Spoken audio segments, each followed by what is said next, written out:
Hello and welcome to the lecture in the course Probability Methods in Civil Engineering. Today we will cover the probability of events, which is very useful for the different application in the problems related to civil engineering. In this lecture we will first touch a few basic concepts, the equality of events and concept of fields, which are useful particularly when we deal with the most of the problems in the civil engineering. Then we will touch the countable and non-countable space, followed by we will go to the conditional probability, and with the help of this we will try to explain the total probability and related theorem of total probability, and after that we will cover this Bayes theorem and rule, and finally we will see some of the application problem for applying to this particular concept, and we will go one after another starting from this equality of events. This equality of events says that the two events A and B are called equal if they consist of same elements.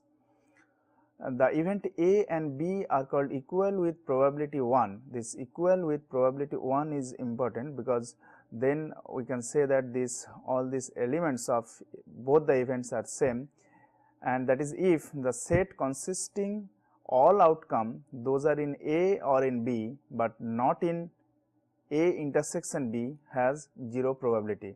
That is the probability of this, which is equal to this one, as we discussed in the previous class. This probability should be equal to 0. This second point, if I want to explain in graphically, then it looks like this. Suppose that this is one sample space, and in which there are two events, one is A, this one is your A, and another one is your B. Now, what it says that if this A and B are equal with probability 1, if the set consists of all the outcomes those are in A, but those are in A as well as in B, but not in the A intersection B. So, what we mean that these two areas, one is this in A or in B, but not in their intersection. So, the probability of these two events, probability of this area should be equal to 0. So, this is exactly what is meant. So, these two area is nothing but your A intersection B prime, which is union with A prime, A complementary with intersection B. So, this is the area, and if we say that there is no such element in this area, then that means what we are trying to say is that this probability of this event, if it is 0, then we can say that this A and this B, these two events are equal. So, coming back to this point again, that this event A and B are equal with probability 1 if the set consisting all outcomes those are in A or in B, but not in A intersection B has 0 probability. That is probability of that. This is the thing I explained, which is obviously equal to this one also. So, these two events are referring to the same event, whose probability, if this probability is 0, then we can say that this event A and B are equal. Thus, the event A and B are equal with probability 1 if and only if the probability of A is equals to probability of B is equals to probability of A intersection B. This is important. Once again, if we just refer to that particular Venn diagram here, that is this, if this probability of this A and this probability of B is equal to the probability of their intersection, which is nothing but basically we are just pulling these two events to be on the same event, that is this as well as this, means this is your A as well as A, this itself is your B. So, then only we can say that probability of A is equals to probability of B equals to probability of A intersection B. All these three elements of this equation is important, because if we don't consider this, if we say that probability of A equals to probability of B, that doesn't mean that these two events are same. So, this must be there. For example, that if we take the example of throwing up one dice, and if we say that the probability of getting 1 or probability of getting 2 both are same, or if I say the probability of getting an even outcome and probability of getting an odd outcome.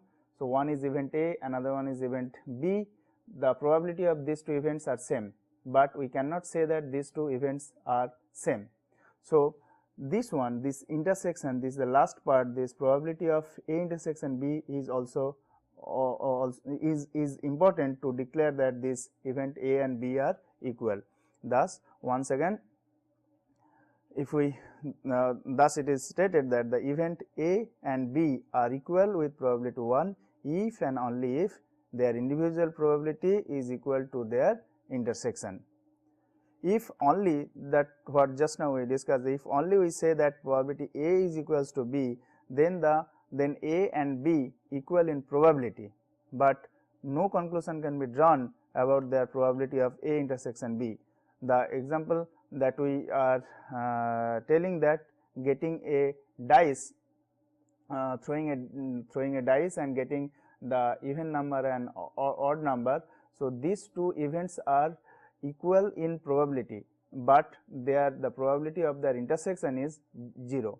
So, that is why the statement states clearly that if only probability of A is equals to probability of B, then A and B equal in probability, but no conclusion can be drawn about their probability of A intersection B. A and B might be mutually exclusive. Then a concept is important which is known as field. The definition of field says that a field F is a non-empty set of events, non-empty subset of events called a class of event. Now, a class of event is again another definition, where this class means that we are considering, instead of considering each and every event of a sample space, we are considering only a particular subset of the full sample space, and that particular subset is generally denoted by the class of event. So, this field, what we are now trying to understand, this field F is a non-empty subset of the event. This is called the class of event. In such a way, this F is defined in such a way that if any event A, belongs to F, then its complementary is also belongs to F. If one event A belongs to F and another event B belongs to F, then their union is also belongs to F. So, these are the two bare minimum criteria to define one field which is a non-empty subset. So, based on these two, there are other properties as well which can also be drawn. The other properties of this field that states that if one event belongs to that field and another event belongs to that field, then their intersection also will be in that field.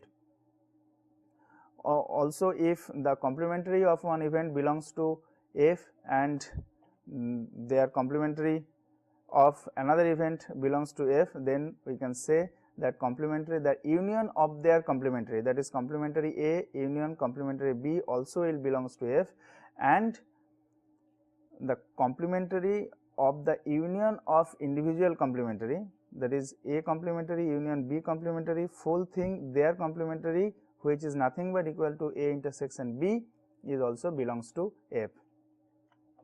The last one, since F is a non-empty, sorry for this mistake, F is a non-empty set and contains at least one event A, also so it also contains that A complementary, that is it contains at least one event which is denoted as A here.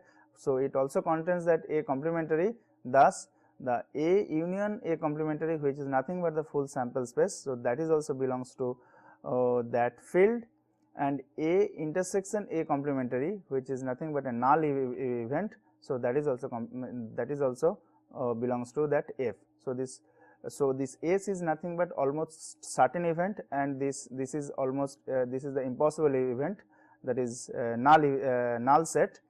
These two extremes are also belongs to the field. Next is countable space.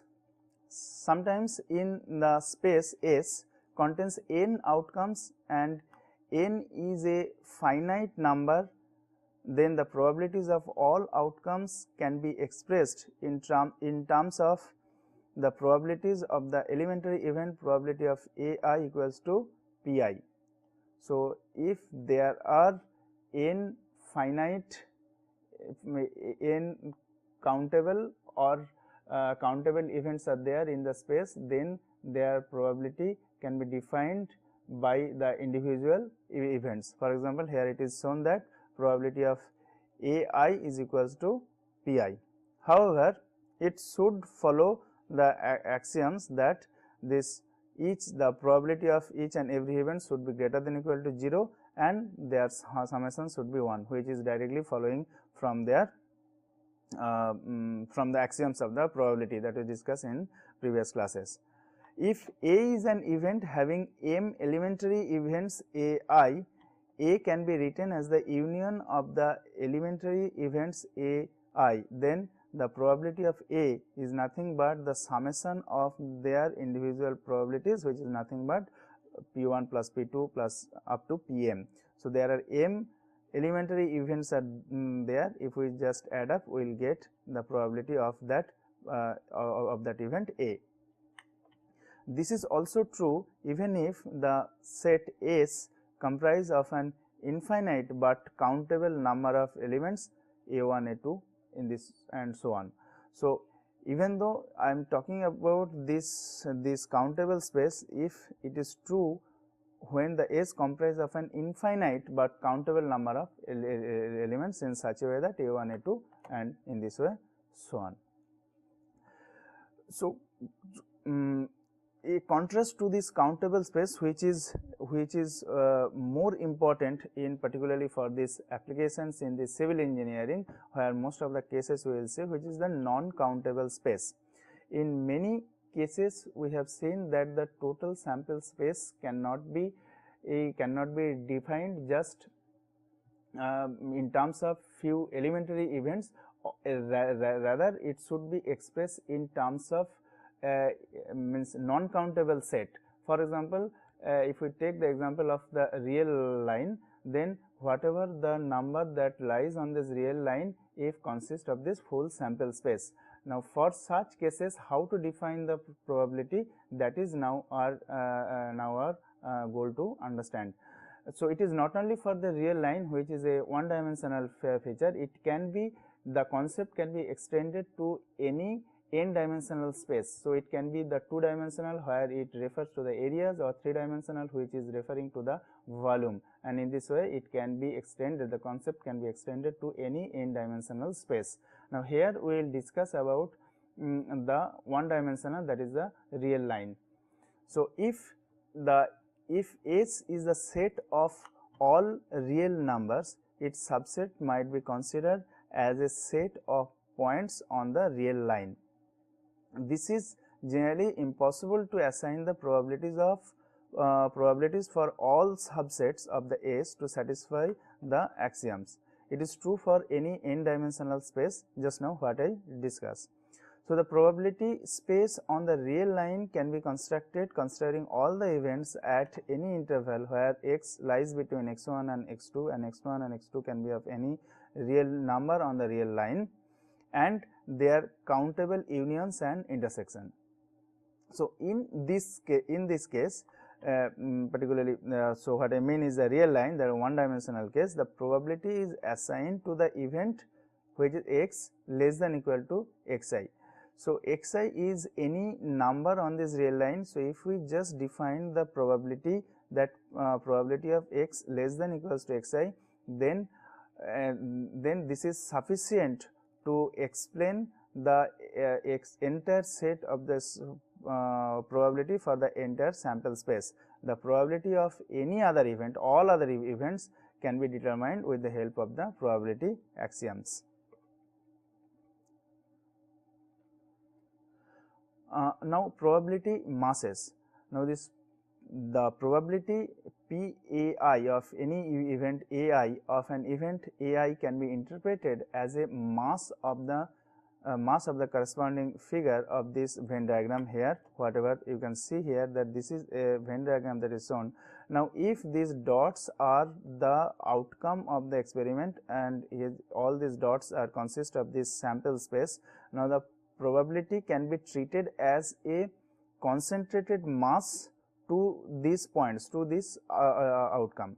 Now here if I just extend this one to this the continuous field, suppose that instead of being an elementary event, if the set consists of this consists of an continuous event, then what will happen, we will just discuss in a minute.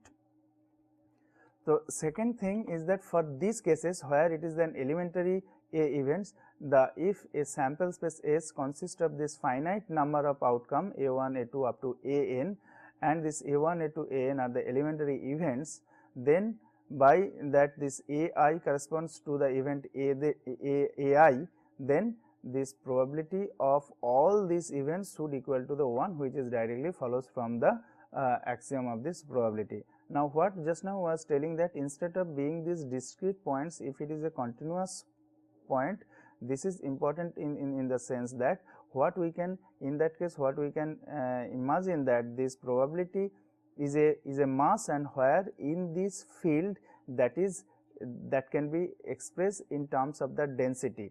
Now if I take one elemental area of that particular sample space, then the total mass, that is the total area multiplied by the density, the total mass will be give you the probability for that particular event.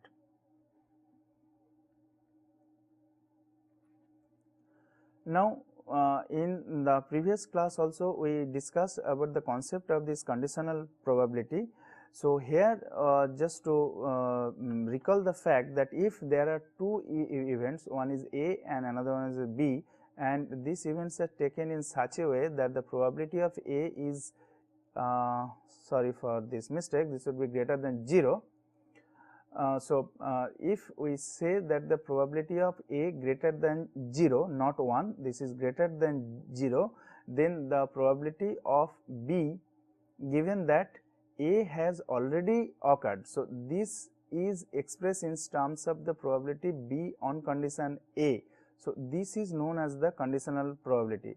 So which is differed from this probability of this B in the sense that when there is no other information is available, this is simply the probability of one event B. So probability of B.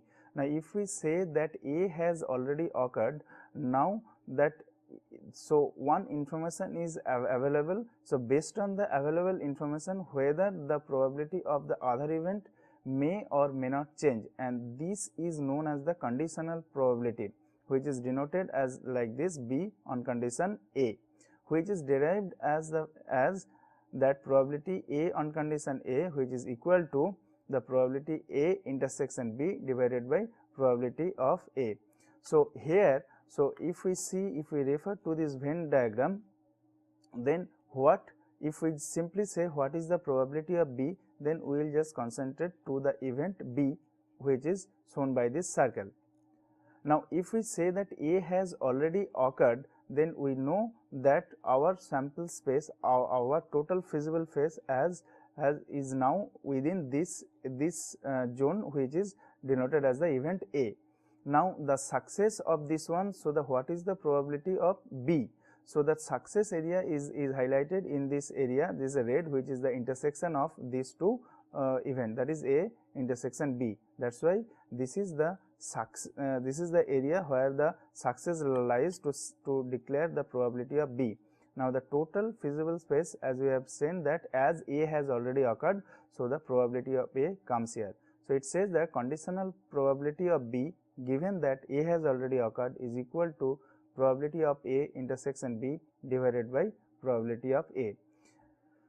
We will use this relationship to form our Bayes rule, which is very important so far as the application is concerned. We will refer to this one. Before that, we will try to understand how this probability of a particular event can be derived in terms of the other events. However, still before that discussion, we will discuss about the same, that conditional probability when we are talking about the more than 2 events. So, for any 3 events, that is A1, A2 and A3, the probability that all of them occurred is the same as the probability of A1 times probability of A2 given A1 has occurred times probability of A3 given that both A1 and A2 has occurred. So, this if we know that there are 3 events A1, A2, A3, if we say that what is the probability of their simultaneous occurrence of all these 3 events, this can be expressed in terms of probability of A1 multiplied by probability of A2 on condition A1, probability of A3 on condition A1 and A2 both has occurred. This is just followed from this 2 event case, from this conditional probability case, that is probability of A on condition B is nothing but equal to probability of A multiplied by probability of B on condition A. Now, extending the same thing we are getting here for this 3 events, that is probability of A1, A2, A3. First we take the first event, that is probability of A1 multiplied by probability of A2 on condition A1, probability of A3 on condition A1 and A2 both has occurred. So, extending this same thing, this can be generalized for this n numbers of events also. So, probability of A1 intersection A2 intersection A3 intersection A4 up to, if we go ahead like this, then we will say that probability of A1 multiplied by probability of A2 on condition A1, probability of A3 on condition A1 and A2 multiplied by probability of A4 on condition A1, A2, A3, all 3 has occurred, and this will go on in the same way as it is going on for this n numbers of different events. Next is the concept of the total probability. Sometimes the occurrence of one event A cannot be determined directly. It depends on the occurrence of the other events such as say B1, B2 up to Bn, which are mutually exclusive or collectively exhaustive. So, now I just put this condition here, which are mutually exclusive and collectively exhaustive, which is generally leading to the theorem of total probability. So, I don't know the probability of a particular event, but from the experience, if we know the probability of the other events, then this probability can be expressed in terms of this one. To calculate that probability of this event A, the weightage of the probabilities of the event B1, B2 and Bn are generally are used, and this approach is known as the theorem of total probability.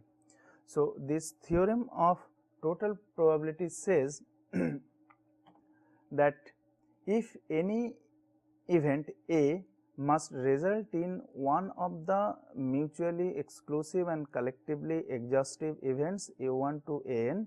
I take a minute to explain once again the mutually exclusive and collectively exhaustive.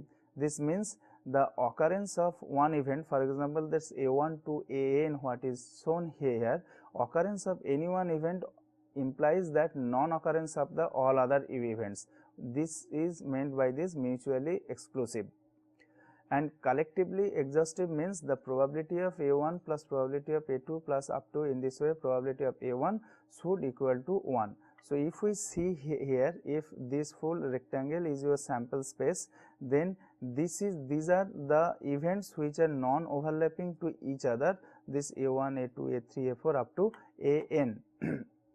So, these events are known as mutually exclusive and collectively exhaustive. So, if these are the events, then the probability of another event A which is overlapping with all these events is equal. It can be expressed as that probability of A is equals to the probability of A1 multiplied by probability of A on condition A1 plus probability of A2 on condition probability of A on condition A2. In this way, it will go up to probability of AN multiplied by probability of A on condition A1. So, this theorem is known as the theorem of total probability. So, the events, this probability of A1, probability of A2, probability of AN generally are known from the experience, and probability of A1 on condition A on condition A1, probability A on condition A2 are also known from the previous experience when both this information is known to us. Then if we want to know what is the total probability of the event A, then these probabilities, these conditional probabilities are weighted through the individual probability of the individual events A1, A2 up to AN. This is the basis of this total probability theorem. Now, if we see one example problem using this total probability problem, this is an water supply problem. Municipality of a city uses 70% of its required water from a nearby river and remaining from the ground water, that is 30% is used from this groundwater. Now, there could be various reasons for not getting sufficient water from the sources, including the pump failure, non-availability of the sufficient water, and so on. So, the failures can be of I am just dividing the failure of not supplying sufficient water into two parts. One is which is related to the supply from the river, another one is related to the supply from the groundwater. So, if the probability of the shortage of water due to the system involved with the river is 0.3 and that with the groundwater is 0.15, what is the probability of insufficient supply of this water to the city? Now, here in this problem we can see that this probability of insufficient supply of the water is my total probability that I am looking for, which is depending on this here it is 2, that can depend on the many factors. So, now if I just define the events like this, that A event is the insufficient supply of the water to the city, and R is the water from the river, and G is the water from the groundwater. Now, from the problem we have seen the probability of the water that we get from the river is 0.7, from the groundwater is 0.3. Now, probability of the insufficient supply in case of the river it is 0.3 and probability of insufficient water in case of the groundwater it is 0.15. Then, so from the total probability theorem, that is probability of the insufficient supply of the water to the city, is equals to probability of R weighted to the probability of insufficient supply in case of river and similarly for this groundwater. So, which is equals to your this calculation, which comes the total probability of insufficient supply of the water to the city is 25.5%. Now, another important concept is known as independence, which is very relevant here to discuss, is that independent event. If the probability of a event B occurring completely unaffected by the occurrence or non-occurrence of the event A, then event A and B are said to be independent. Thus, if A and B are independent, then it can be expressed as probability of B on condition A is equals to probability of B. So, whether the A has occurred or not does not have anything to change the probability of B. So, which is equivalent as the probability of A intersection B is equals to probability of A multiplied by probability of B. So, which is directly following from the conditional probability, which is just we have seen that probability of B on condition A is equals to probability of A intersection B probability of A. Now, this is probability of B on condition A. If these two are independent, then this is nothing but equals to probability of B. So, A intersection B divided by probability of A, which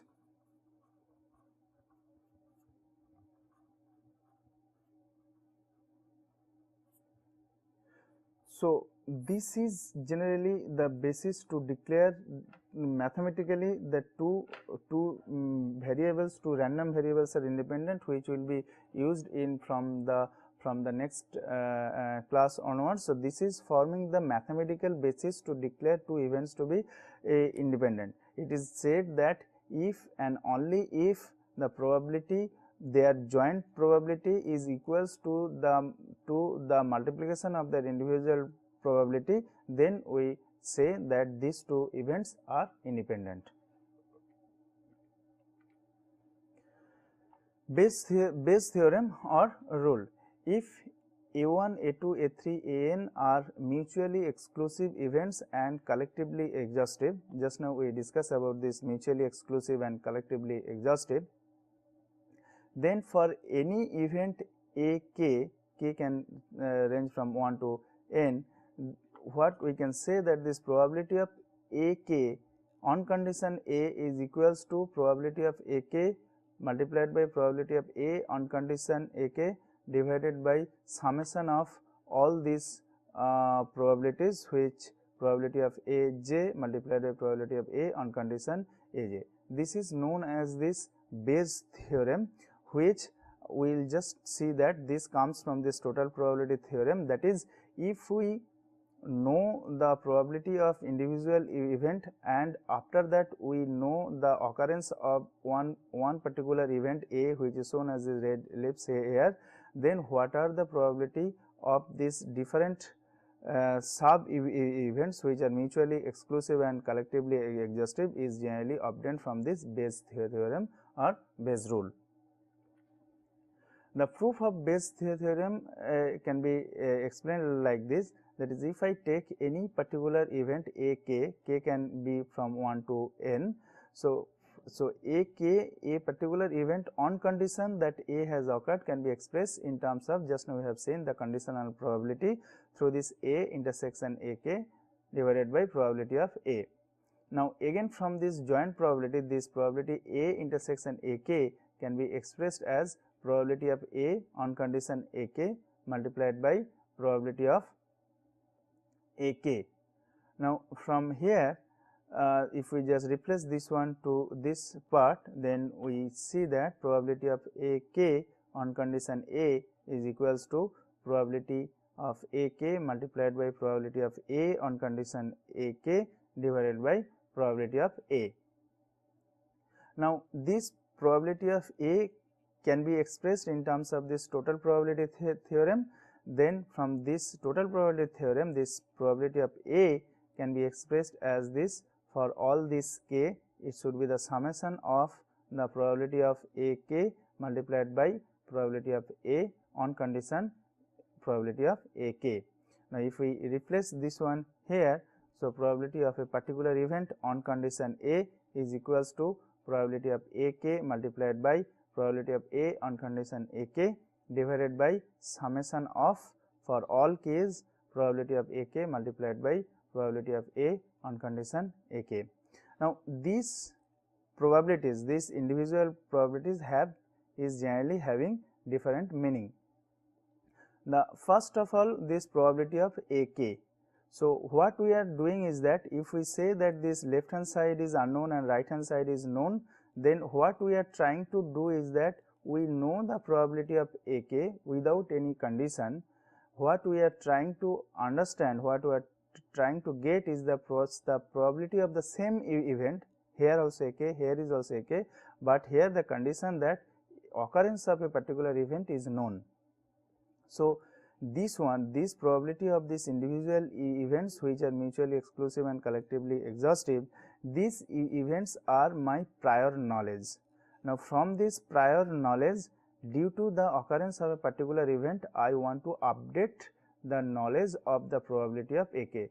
So, this is known as the posterior. So, probability of AK is your prior and probability of AK on condition A is your posterior. Now, this probability of A on condition AK, that is, if we have the data available to us, then these probabilities can be calculated from the previous experience and the previous experiments. So, this is known as the likelihood of that particular event. So, this is known as the likelihood. Now, this denominator part is coming from this total probability theorem, which is equals to the probability of A. So, as compared to these probabilities, this can be treated as a constant. Now, so as this can be treated as a constant, if we take this out, then this equality sign will convert to the proportional sign. So, this if we just want to discuss it, then in the equation of this Bayes theorem, we have seen that this probability of different events, that is probability of AK, are generally the belief of the engineer from the previous experience. These probabilities are known as prior, whereas the probability of that particular event on the condition that one particular event has already occurred, this is known as the posterior. Similarly, the probabilities of this A on condition AK are known as the likelihood, which are obtained from the earlier experiments. The denominator, there would be one space here, the denominator, that is the total probability, can be treated as a constant. Thus, the Bayes rule is also expressed as, so left hand side, that is your posterior, which is proportional to the prior multiplied by the likelihood. So, with this we will take one particular example where a particular construction material is ordered from 3 different companies. So, the company A delivers 600 units per day, out of which the 3% do not satisfy the specific quality. Company B delivers 400 units, and out of which 1% do not satisfy the specific quality. Now, the company C delivers the 500 units per day, so out of which 2% do not satisfy the specific quality. So, the total units per day is being supplied is 1500 units are being supplied by 3 different companies. Now, we want to know at the construction side that what is the probability that one unit of the material picked at random. This picked at random is important. So, I do not know, without knowing the knowledge that which company has supplied to this one, if we do not know that information, that is why it is picked at random, will not satisfy the specific quality. So, to address this problem we have to use the theorem of total probability, the total probability of getting one particular unit which is defective or not satisfying the specific quality. Now, on the other hand, if a particular unit is found to be substandard, then what is the probability that it has come from supplier B? Now, here we are giving one condition that one unit has found to be substandard, that is already fact. Now, depending on that fact, depending on that event, what is the probability that it is been supplied by B? So, we will see these two problems. The first one will be solved by this total probability theorem, and second one will be solved by this Bayes rule. So, to answer the first one, the substandard unit may come either from the company A or B or C. Thus, the theorem of total probability should be applied to obtain the probability of the event E, that is the selecting a substandard unit at random. So, this E is denoted as the probability of the event, that is this selecting a substandard unit.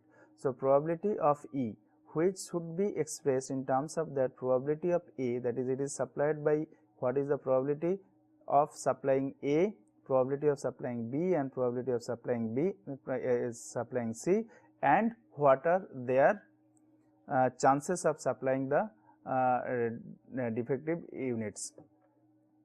So, this first one is 0.03, which is and their probability of supplying by the event A is 600 by total units being supplied in a day is 1500, and the second one is 0.01, and the probability it is being supplied by company B is 400 by 1500, and the probability that it is being supplied by C, company C, is 500 by 1500. So, if we do this calculation, it comes that the total probability of getting a substandard unit is 0.0213.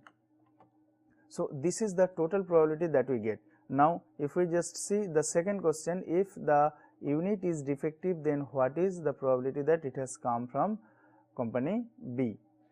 So, once it is known that this unit is substandard, the probability of the unit being supplied by a particular company is not the same as that when the information of the substandard unit was not known. So, what is meant here is that if this information was not available, then probability of supplying the substandard unit by the company B is known to us, which is nothing but your 0.01 as supplied in this from the earlier experience. This company B delivered this one, out of which 1% do not satisfy the specific quality. So, now we have to update that information, that is the probability of B on condition that one substandard unit has come. So, this is equals to probability of E on condition that probability of E on condition it is supplied by B multiplied by probability of B, this one, which is now this A is again expressed in terms of this total probability, which is expressed in this form, probability of E on condition A multiplied by probability A, similarly from probability B, similarly from company C. Now, if we just put these forms, then it comes that probability B is 400 by 1500. Similarly, the total probability, as we have seen in this last slide, that this quantity comes to 0.0213, and this is 0.0027, a ratio gives that 0.215. So, the first one we have solved from this total probability, and second one we have solved from this Bayes rule. We will take another interesting problem. This is taken from Kottegowda and Rosso 2008 from that book, where this is basically a geotechnical problem, where the design of foundation for the tall structure needs to know the depth of the soil above the bedrock, which is denoted as H. Now, four categories of H are denoted as B1. So, there are four different categories of this depth. The first one, it is less than 5 meter, and second one B2 is 5 meter to 10 meter, third one is 10 meter to 15 meter, and B4 is greater than 15 meter. So, belief of the geologists states that the prior probabilities of these four events are as follows. The probability of B1, that is the bedrock, so within the 5 meter depth is 60%, probability of B2 is equals to 0.2, probability of B3 is equals to 0.15, and probability of B4 is equals to 0.05. Now, a seismic recorder is being used to measure this H. Now, obviously, any instrument that we use this type of measurement is generally not always perfect. It is also having some certain percentage of error. So, this is coming from this earlier experiment where both the true depth as well as the record both are available to us. So, the performance, so which is denoted as the performance of this instrument, the performance of the instrument is shown in the table in the next slide, which is here.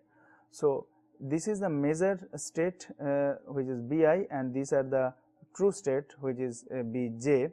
So, if the measured states generally say that it is within the 5 meter, there is 90% chance that it is actually in the first state. There is still 5% chance which is in the second state, 3% chance it is in the third stage, and 2% chance this one. So, similarly in this way for all these cases, if it is measured to this particular fact, and if the true data is also available, then we can complete this particular table here. So, it is quite, there are two important things that should be observed here. One is that if the instrument is perfect, then we can say that this one, if it is measured in the in the state 1, then this should be 100% probability and all other probabilities should be 0. If it is 2, this is also the true state will be 2. So, this should be a perfect 1, that is 100% probability, and others should be 0. But as this instrument is not perfect, that is why we are getting this distribution of these probabilities from the earlier experiments. And obviously, this diagonal is heavy diagonal, that means yes, most of the time it generally measures the true fact. Another thing, that is if it is measured in state 1 or a particular state, and there are the probabilities where this state will be, so it should be exhaustive. So, the state 1, whatever the probability is, if we just add up the probabilities in a row wise fashion or in the column wise fashion, this should be equal to 1. So, this is denoting that this is collectively exhaustive. Now, the readings are obtained at a site. So, now the same instrument, once we know the performance of this instrument, the same instrument is being used to know the depth of the bedrock at a particular site. Now, the readings are obtained at a site and found to be 7 meter for the first reading, which is denoted as sample 1, and 8 meter for the second reading. Now, we will have to calculate the probability of the different events, that is B1, B2, B3, given that the record obtained from the successive readings.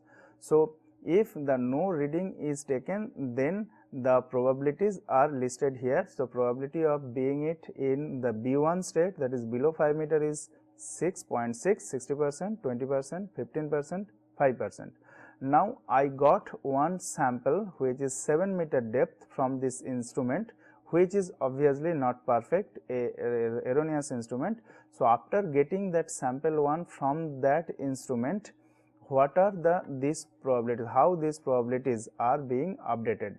So, to know this fact, once we know this after this sample 1, then another sample has been taken, which is sample 2.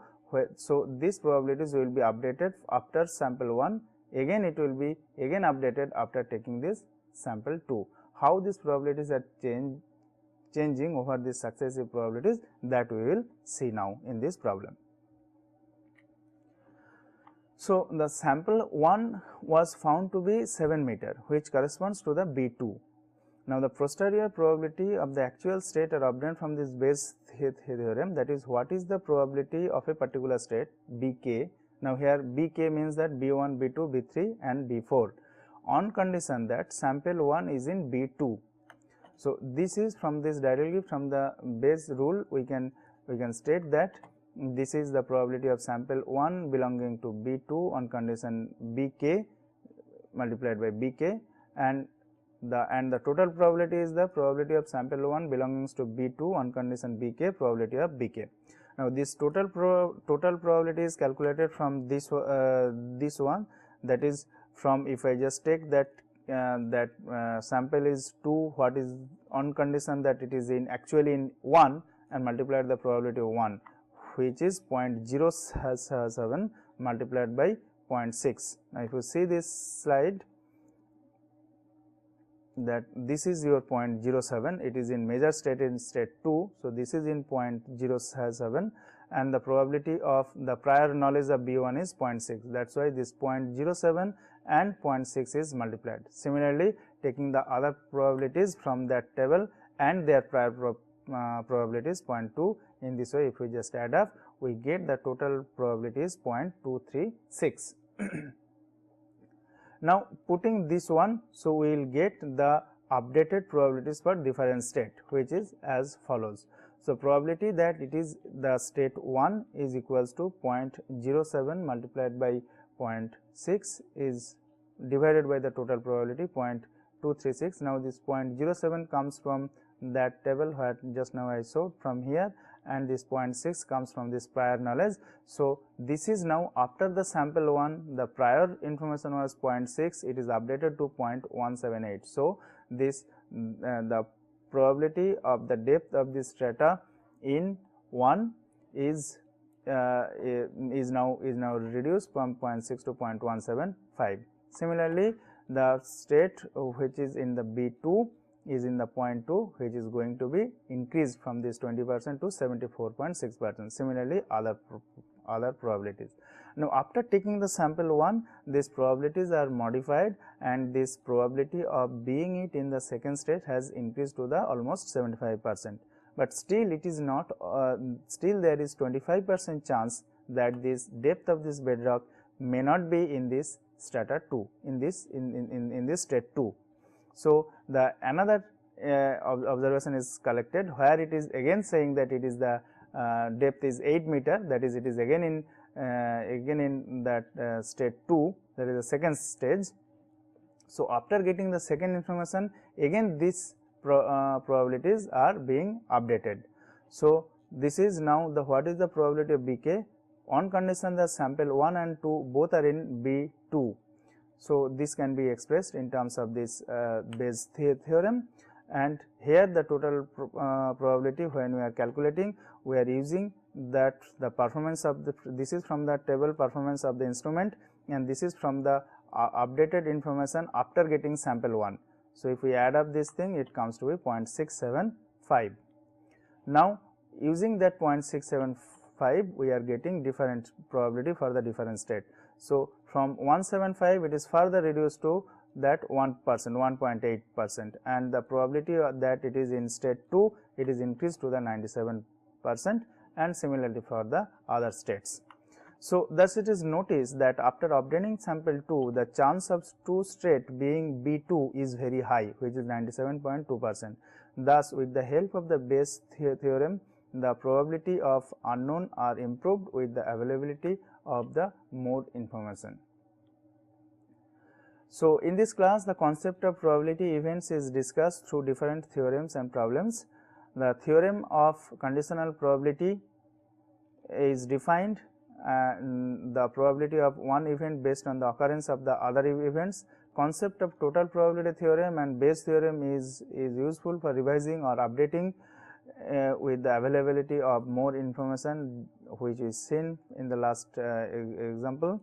And concept of, in the next class we will cover the concept of random variable, and this we will see in the next class. Thank you.